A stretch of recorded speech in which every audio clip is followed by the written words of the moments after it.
para dejar claro otro punto más, a mí me gustaba hacerles una última reflexión. Saben que los abolicionistas, sobre todo, les gusta mucho compararse con el movimiento de la abolición de la esclavitud. Y acá hay un tema que, si vamos a analizar la abolición de la esclavitud, vamos a analizarla en profundidad. ¿Qué fue lo que pasó con la abolición de la esclavitud? O sea, ¿cuál fue el proceso para llegar a la abolición de la esclavitud? Lo primero es que tuvo que haber una alternativa. Esa alternativa se llamó revolución industrial. Si no hubiera habido máquinas capaces de reemplazar a los esclavos en el campo, soy bastante escéptico con respecto a que ahora no tuviéramos todavía esclavos en el campo.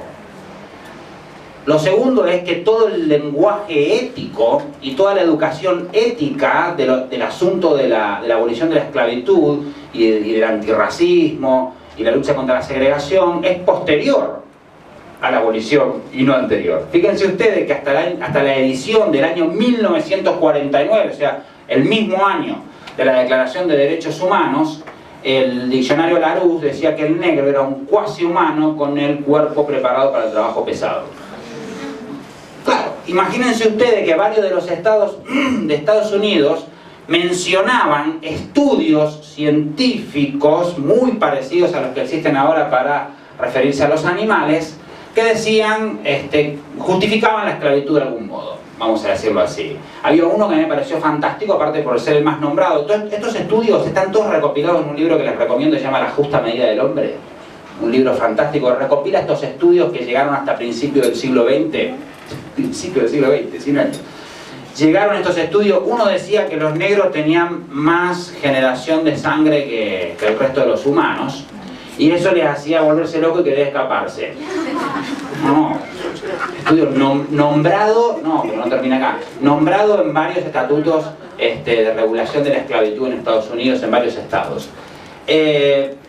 Entonces, lo que recomendaban era un tratamiento a base de látigo, porque entonces ahí le liberaba sangre al negro y se le iba la gana de escaparse. Muy parecido hemos vivido en España un veterinario que sacó un estudio que dice que los toros no sufren en la corrida de toros. Imagínense. Entonces, claro, la ciencia trabajando como ha trabajado desde el siglo XVIII en adelante a favor de los explotadores, a favor del poderoso, por encima del débil, ¿no? Es tremendo. Pero bueno, no tenemos que extrañarnos. Por eso les digo que la educación ética no fue previa a la liberación de los esclavos, fue posterior. Entonces, yo les voy a decir una frase y a ver quién adivina de quién es la frase. Dice: no creo en la igualdad del hombre negro y el hombre blanco. Mientras exista un Dios todopoderoso, los negros no deberán gobernarnos. Hago esta guerra para salvar la unión. La haría aunque no salvara a uno solo de los esclavos. De las memorias de Abraham Lincoln. Entonces, piensen ustedes, y ahora voy a hacerles todo un recorrido y ya con esto termino, lo prometo. Yo cuando conocí primero la historia de la liberación de los esclavos, como cualquiera de ustedes o cualquier persona, me creía aquella historia bien pensante, ¿no? del movimiento de los éticos que fueron a salvar a los del sur. La realidad es que el norte estaba industrializado, el sur era manufacturero, la mejor forma de obligarles a comprar las máquinas era aboliendo la esclavitud. Y entonces, bueno, a ver, los gringos no fueron a invadir Irak para salvarlo de Saddam Hussein. O sea, las guerras históricamente han sido operaciones económicas con maniobras militares, pero desde las cruzadas en adelante. O sea, esta no iba a ser la excepción, la guerra de secesión, ¿no? Entonces, bueno, evidentemente está este principio que hay que tenerlo en cuenta. Ahora, lo interesante de todo esto es que yo luego, cuando me leí esta frase e investigué un poquito más sobre la liberación de los esclavos, dije, mierda, Lincoln era un desgraciado. Pasé de pensar que el tipo era un fantástico hombre a ser un desgraciado. Y ahora me vengo a dar cuenta hace unos años de que el tipo era un pragmático.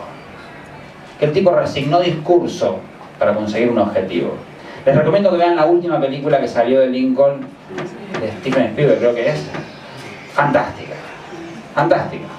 Es una película donde realmente habla de las negociaciones que tuvo que hacer este hombre, porque tenía a los radicales de un lado, los esclavistas del otro, y él tenía que encontrar ese espacio político donde poder conseguir la liberación de los esclavos, aunque eso no supiera los estatutos de igualdad, por ejemplo. Los radicales le pedían que los esclavos se liberaran, pero que además sean considerados iguales. Y él sabía que si iba por ese lado, los conservadores más del centro no le iban a apoyar la liberación de los esclavos y la abolición de la esclavitud. Entonces el tipo resigna discurso para poder conseguir ese objetivo. O sea, básicamente, me van a perdonar la palabra, se mete su ideología por el culo con tal de conseguir un objetivo concreto. Y eso, señores y señoras, eso sí que es ser radical.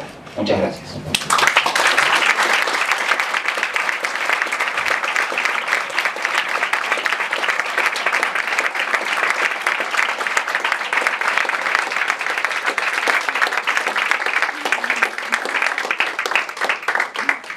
Bueno, preguntas, insultos. ¿Algún abolicionista que me quiera insultar? Con gusto.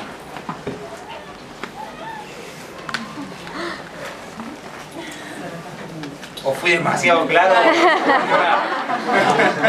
Tuve 2 segundos, pero bueno, mejor.